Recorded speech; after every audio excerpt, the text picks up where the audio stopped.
Assalamualaikum warahmatullahi wabarakatuh. Selamat pagi.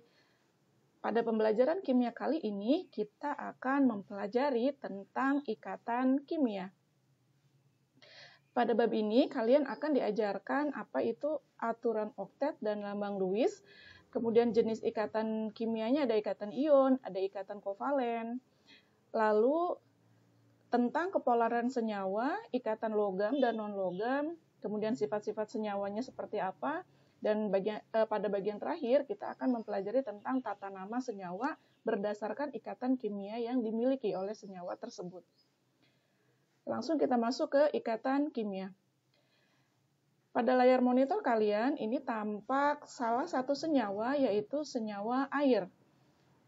Air mempunyai rumus kimia H2O. Dalam senyawa H2O ini terdapat 2 atom hidrogen dan 1 atom oksigen. Pertanyaannya, kenapa atom hidrogen berikatan dengan atom oksigen membentuk H2O? Nah, inilah yang disebut dengan ikatan kimia. 1 atom hidrogen bereaksi atau bergabung dengan atom oksigen. Sekali lagi ya, 2 atom hidrogen bergabung dengan 1 atom oksigen membentuk senyawa air dengan rumus H2O. Nah, itu yang disebut dengan ikatan kimia. Atau natrium bergabung dengan klorin membentuk senyawa dengan rumus NaCl. NaCl adalah rumus senyawa untuk garam dapur. Nah, artinya ikatan kimia adalah ikatan antar atom-atom untuk mencapai kestabilan. Jadi, ikatan antar atom-atom dalam satu molekul NaCl, ini ikatannya antara atom Na dan atom Cl, membentuk NaCl. Tujuannya satu, yaitu untuk mencapai kestabilan. Nah, apa itu atom yang stabil? Menurut aturan oktet, atom-atom unsur memiliki kecenderungan ingin stabil, seperti gas mulia, yang memiliki susunan 8 elektron pada kulit terluar, kecuali helium dengan 2 elektron pada kulit terluar. Artinya, atom yang stabil itu kecenderungan konfigurasi elektronnya akan seperti golongan 8. Kalau golongan 8, berarti elektron valensinya terakhirnya harus 8, atau oktet, atau terakhirnya 2, tapi hanya untuk atom helium di golongan 8. Sehingga untuk mencapai kestabilan, atom-atom unsur saling mengadakan ikatan yang disebut dengan ikatan kimia. Ya, jadi kenapa sih atom-atom itu berikatan? Tujuannya satu, untuk membentuk ikatan kimia. Sama seperti kalian lah ya. Jadi kenapa sih kalian berteman gitu ya? Ya karena kalau sendirian tidak stabil ya, maka butuh teman supaya hidupnya lebih stabil. Nah, inilah yang disebut dengan atom-atom stabil. Tadi dijelaskan atom stabil itu adalah atom-atom di golongan 8A. Ya, golongan 8A kalian boleh lihat tabel periodiknya ya. Ada helium, neon, argon, kripton, xenon, radon. Kalau kalian bikin konfigurasinya, helium nomor atomnya 2, konfigurasinya 2, neon 28, argon 288, kripton 28818, xenon 2881818, radon 86 28 18 32 18 8. Nah, kita lihat ya. Ini adalah atom-atom stabil, elektron valensinya atau elektron terakhirnya adalah 8. Ya, kecuali helium. Kalau helium 2. Artinya, kalau suatu atom terakhirnya atau elektron valensinya tidak 8, maka dia dikatakan atom yang tidak stabil. Bagaimana supaya atom itu stabil? Maka dia harus berikatan dengan atom yang lain, membentuk ikatan kimia. Lalu, bagaimana dengan xenon? Xenon ini kan, misalnya di sini kan konfigurasinya sudah 28, 18, 18, 8, terakhirnya 8. Nah, dia akan berikatan dengan atom yang lain tidak? Jawabannya tidak, ya. Kenapa? Karena tujuan berikatan kimia, tujuan berikatan dengan atom yang lain adalah untuk mencapai kondisi stabil. Nah, dia sendiri untuk xenon ini sudah stabil. maka dia tidak butuh berikatan dengan ya atom yang lain. Artinya di alam xenon itu sendirian.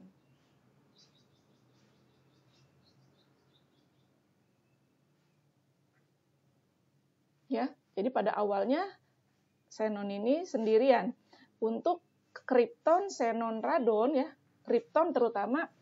Jadi ternyata sesempurna-sempurnanya alam gitu ya, ternyata ada yang lebih maha sempurna. Walaupun dia sudah stabil, ternyata ada sedikit senyawa yang masih bisa dibentuk ya dari kripton, xenon, radon. Tapi untuk helium, neon, argon, ini di alam dia tidak ada senyawanya. Dia tidak berikatan dengan atom yang lain. Helium saja, neon saja. Ya. Jadi sekali lagi, atom yang stabil adalah atom yang terakhirnya 8. Nah, sehingga kita cek ya. Tadi kan untuk H2O ada hidrogen, nomor atomnya 1, konfigurasi atomnya 1. Nah, ini stabil tidak? Tidak stabil. Karena tadi kalau stabil harus 2 saja ya di depan ini. Kalau dia 1 gitu berarti ini harus 2 saja. Nah, atau oksigen 8, 2, 6. Ini terakhirnya 6. Berarti dia tidak stabil. Ya, karena yang stabil tadi terakhirnya harus 8. Ya, makanya kenapa antara hidrogen dengan oksigen ini berikatan kimia membentuk H2O. Karena hidrogen tidak stabil, oksigen tidak stabil. Berikatanlah supaya stabil. Atau natrium. Ya, Na11, 281, ini terakhirnya 1. Kemudian Cl-nya nomor atomnya 17, konfigurasinya 287. Nah, ini terakhirnya 7. Ini 2 atom ini sama-sama tidak stabil. Maka supaya stabil mereka berikatan kimia membentuk NaCl. Nah, lalu bagaimana atom-atom supaya konfigurasinya stabil? Ya, tadi ya harus berikatan kimia. Dengan cara apa? Yang pertama, dengan cara melepas elektron. Kalau dia melepas elektron, maka atom tersebut akan bermuatan positif. Ya, atom tersebut akan bermuatan positif. Nah, ini atom unsur logam cenderung bermuatan positif. Logam itu tidak ada yang negatif. Misalnya apa? Natrium, Na+. Ya. Misalnya, kalau atom itu melepas 2 elektron, maka dia akan membentuk ion 2+. Kalau melepas 3 elektron berarti membentuk ion 3+. Kalau melepas 1 elektron berarti akan membentuk ion ya plus. Kalau 1 plus tidak ditulis satunya ya, ditulis saja plus muatannya atau positif. Ya, jadi cara yang pertama dia dengan cara melepas elektron. Contohnya adalah yang pertama untuk atom Na11. 11 elektron dibuat konfigurasinya menjadi 281. Nah, ini terakhirnya 1. Tadi supaya terakhirnya 8. Bagaimana caranya? Oh, ya sudah, berarti 1 elektron ini dilepas saja. Yang asalnya 281, ya karena dia melepas 1, jadi konfigurasinya sekarang jadi 28. Melepas 1 berarti muatannya menjadi plus 1. Ya, tadi karena kalau yang melepas harus muatannya positif. Atau yang kedua, magnesium 12 dibuat konfigurasinya 282. Nah, ini terakhirnya 2 elektron. Bagaimana supaya terakhirnya 8? Ya, 2 elektron ini dilepas saja. Jadi 28 ya, lepas 2 elektron. Karena dia melepas 2 sehingga di sini Mg bermuatan 2+. Atau boleh juga untuk yang duplet. Duplet itu terakhirnya 2, tapi hanya boleh 2 saja. Jadi kalau 282, nah itu kan terakhirnya 2 stabil dong. Tidak. Ya, yang 2 stabil itu konfigurasinya 2 saja. Jadi kalau 282 itu kan udah 3 kulit yang terisi. Jadi kalau sudah 3 kulit, maka dia lebih cenderung membentuk terakhirnya harus 8 stabilnya. Ya, yang 2 saja itu adalah duplet. Nah, jadi misalnya ini Be4. Dibuat konfigurasinya 2. Nah, ini kan terakhirnya 2. Ya, kita tidak bisa memaksa dia jadi 8. Kenapa? Karena ini lebih cenderung, ya ini lihat 2. Ya, di depannya ini 2. Jadi lebih kita bikin menjadi duplet saja gitu. Jadi yang 2 ini dilepas gitu. Ya, jadi karena dia melepas 2, maka dia muatannya 2+. Nah, ini konfigurasinya duplet. Ya, ini yang namanya duplet ini 2 saja, bukan 282 gitu ya, bukan. Atau 282. Nah, terakhirnya 2 tuh stabil, tidak ya. Ya, tadi katanya duplet stabil gitu, terakhirnya 2. Iya, tapi hanya 2 saja. Ya, bukan 282, bukan 2882 gitu. Ya, atau litium nomor atomnya 3, 2, 1. Nah, ini 1 dilepas saja menjadi ya Li plus. Lepas 1 elektron jadinya plus 1. Nah, cara yang kedua adalah dengan cara menyerap elektron atau menerima elektron. Kalau atom menerima elektron, maka atom tersebut nanti akan bermuatan negatif. Ya, akan bermuatan negatif, menerima 2 elektron atau menyerap 2 elektron. Berarti akan cenderung membentuk ion 2 min. Ya. Nah, atau lebih mudahnya gini gitu. Lebih mudahnya gini. Antara yang melepas sama menerima gitu ya. Kita analogikan dengan sodakoh lah. Jadi kalau yang memberi sodakoh dengan yang menerima sodakoh, lebih positif mana? Ya, lebih positif yang memberi sodakoh. Jadi yang melepas elektron akan bermuatan positif, yang menerima elektron akan bermuatan negatif. Ya, kita analogikan seperti itu saja. Nah, ini contohnya. Ada atom oksigen, nomor atomnya 8, kita bikin konfigurasinya 2, 6. Terakhirnya 6 ya. Gimana ceritanya supaya jadi 8? Iya, supaya jadi 8, ini lebih mudah menerima 2 saja. Gitu ya, lebih mudah menerima 2 elektron. Jadi yang 6 ini menerima 2 aja supaya jadi 8. Dibandingkan dia harus melepas 6. Ya, jadi menerima 2 lebih mudah daripada melepas 6. Ya, sehingga karena dia menerima 2, berarti cenderung ya bermuatan 2 min. Oke, atau yang berikutnya. Nitrogen nomor atomnya 7, konfigurasinya 2, 5. Terakhirnya 5, gimana ceritanya supaya 8? Ya, supaya stabil, ya dia menerima 3 elektron. Ya, sehingga bermuatan N-nya 3 min. Oke, contoh yang lain. Nah, ini pertanyaannya, tentukan kecenderungan atom berikut supaya konfigurasi elektronnya stabil. Yang pertama, kita langsung jawab ya. Untuk Al13, pertama kita bikin konfigurasinya 2, 8, 3. Nah, terakhirnya 3, tidak stabil. Ya, karena yang stabil harus 8 terakhirnya. Ini terakhirnya 3. Bagaimana ceritanya supaya stabil, supaya terakhirnya 8, yang 3 ini kita lepas, ya. Yang 3 ini kita lepas saja sehingga nanti jadinya 2, 8. Ya, terakhirnya 8 stabil. Nah, jadi kecenderungannya untuk Al13 dia akan melepas 3 elektron sehingga bermuatan 3 plus, ingat, melepas atau memberi, berarti muatannya positif. Jadi karena dia melepas 3, maka ditulis Al-nya 3 plus.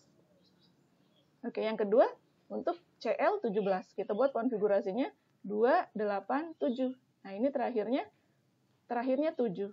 Kalau 7 ini dilepas, kebanyakan. Ya, 7 dilepas jadinya kan 2, 8. Stabil ya, tapi terlalu banyak. Jadi dia akan lebih mudah menerima 1 daripada melepas 7. Nah, kalau menerima 1, nah, maka dia akan bermuatan 1 min, atau ditulisnya cukup min saja. Ya, sehingga Cl untuk stabil dia akan membentuk ion Cl min. Nah, yang ketiga ada rubidium 37. Kita buat konfigurasinya 2, 8, 18, 81. Nah, gimana nih ceritanya biar dia terakhirnya 8, kalau terakhirnya 1 menerima berapa? Menerima 7. Kebanyakan ya, mendingan yang 1 ini dilepas saja. Ya, jadi untuk rubidium dia akan cenderung melepas 1 elektron sehingga bermuatan 1 plus, ditulisnya Rb plus. Nah, ini untuk lambang Lewis beberapa atom. Nah, lambang Lewis itu dituliskan yaitu elektron valensinya. Elektron valensi itu sebenarnya sama dengan golongan ya. Pada saat kemarin kita penentuan golongan ditentukan berdasarkan apa? Berdasarkan elektron valensinya atau elektron terakhirnya. Jadi kalau golongan 1A, pasti semuanya dia elektron valensinya 1, sama semuanya. Ya, sehingga untuk golongan 1A, ini dia punya 1 elektron. Ya.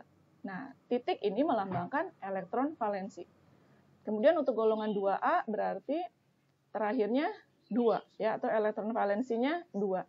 Maka untuk lambang Lewis-nya ditulis 2, ya, elektronnya. Ini untuk Be, Mg, Ca ini sama semuanya. Kemudian aluminium itu notasi atomnya 3 elektron valensinya ya, maaf. Jadi untuk lambang Lewisnya seperti ini, B, 1, 2, 3, ada 3 elektron valensi di sekeliling boron, di sekeliling aluminium. Ya, kemudian golongan 4 juga ini sama ya, lambang Lewisnya ada 4 elektron valensi.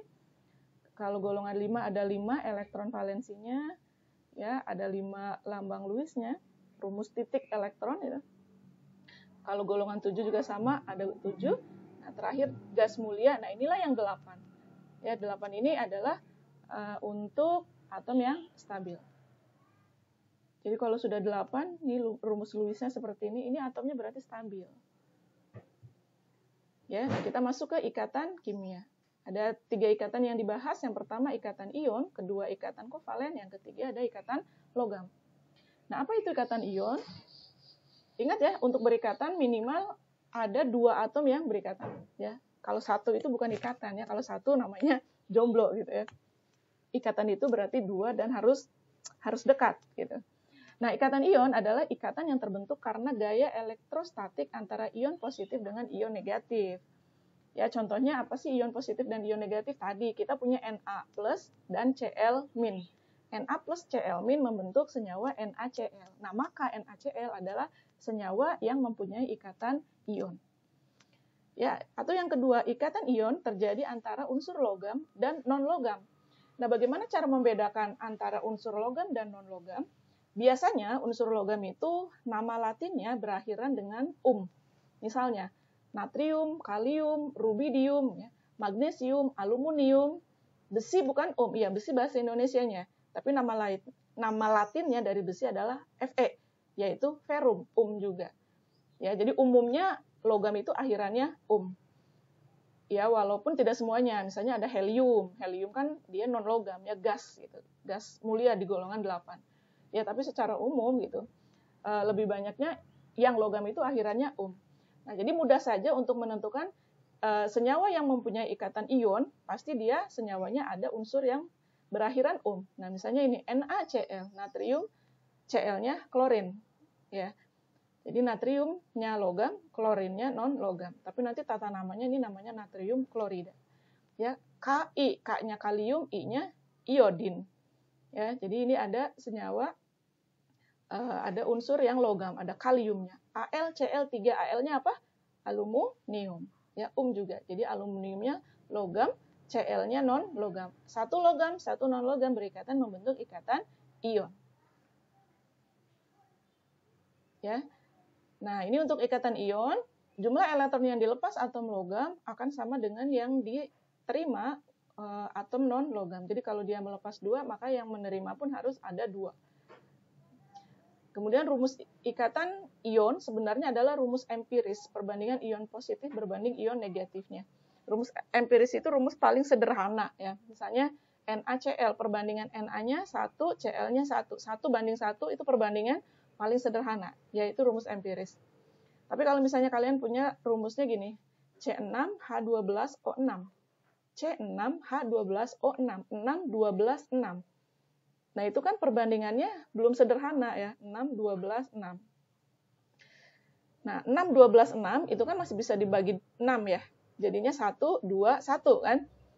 Jadi kalau C6H12O6 itu bukan rumus empiris. Ya, dia adalah rumus molekul. Jadi rumus empiris itu rumus perbandingan paling sederhana. Nah, untuk senyawa ion itu semua rumusnya adalah rumus empiris. Kayak tadi Al, Cl3, Al-nya 1, Cl-nya 3. Perbandingannya udah paling sederhana, 1 banding 3. Masih bisa disederhanakan lagi tidak? Ya, tidak ya. Untuk Al, Cl3. Oke, yang kedua adalah ikatan kovalen. Kebalikan dari ikatan ion. Ikatan kovalen yaitu ikatan yang terjadi karena terjadi pemakaian bersama pasangan elektron. Jadi kalau ikatan ion itu satu lepas, satu menerima, kalau melepas kan nggak dipakai lagi ya elektronnya ya, dikasih gitu. Nah, tapi kalau ikatan kovalen ini elektronnya dipakai bareng-bareng, ya dipakai bersama. Ya misalnya tadi kan untuk 8 elektron ya supaya stabil, saya butuh 8 nih, harus 8. Sementara satu atom itu baru punya 6 elektron, dia butuh satu atom yang lain. Nah, tapi satu atom itu dia tidak diberi tapi dipinjemin gitu ya. Karena yang memberi pun masih bukan yang memberi ya, yang ya istilahnya yang meminjamkan elektronnya pun dia masih make gitu. Jadi elektronnya dipakai bareng-bareng. Ya, atau yang kedua, ikatan kovalen itu terjadi antar unsur non-logam. Ya, bedanya kalau ikatan ion itu satu logam, satu non-logam. Ada unsur yang akhirannya ya, kalau ikatan ion. Tapi kalau ikatan kovalen, ini unsurnya dua-duanya non-logam. Jadi di ikatan kovalen, kalian tidak bertemu, ya, atau tidak menemukan unsur yang akhirannya Ya, misalnya, ada senyawanya CO2. C-nya apa? Karbon. O-nya oksigen. Tidak ada unsur yang logam, ya, tidak ada unsur berakhiran Atau H-nya apa nih? H2O, H-nya hidrogen, O-nya oksigen. Nah, ini hati-hati, jangan salah sebut ya, H itu bukan helium, H itu hidrogen. Ya, salah sebut bisa jadi ya salah menentukan jenis ikatannya. Nah, inilah salah satu alasan kenapa sih kita itu harus tahu gitu ya, unsur-unsur di sistem periodik, kenapa harus tahu Na itu natrium. Karena kalau nggak tahu Na itu natrium, maka sulit belajar ikatan kimia. Ya, jadi tahu lambang unsur dan unsurnya itu penting ya untuk memudahkan belajar kimia. Ya, suatu saat sudah tidak belajar kimia, nggak tahu lagi manfaatnya. Ya bisa jadi karena memang sudah tidak belajar kimia. Tapi selama kalian belajar kimia gitu ya maka kalian paham lambang atom dan atomnya, yaitu hal yang wajib ya kalau belajarnya mau lebih mudah. Ya, ikatan yang terakhir adalah ikatan logam. Ya, jadi ikatan logam itu ya terjadi pada logam ya. Nah, logam merupakan konduktor yang baik karena elektron valensinya yang mudah mengalir. Logam juga dapat ditempa atau ditarik ya, karena ketika logam dipukul atau ditarik, atom logam hanya bergeser, sedangkan ikatannya ya tidak putus. Jadi ikatan logam itu kuat ya. Baik, sampai di sini pertemuan kita hari ini. Sampai jumpa di pembahasan kimia yang lain. Wassalamualaikum warahmatullahi wabarakatuh.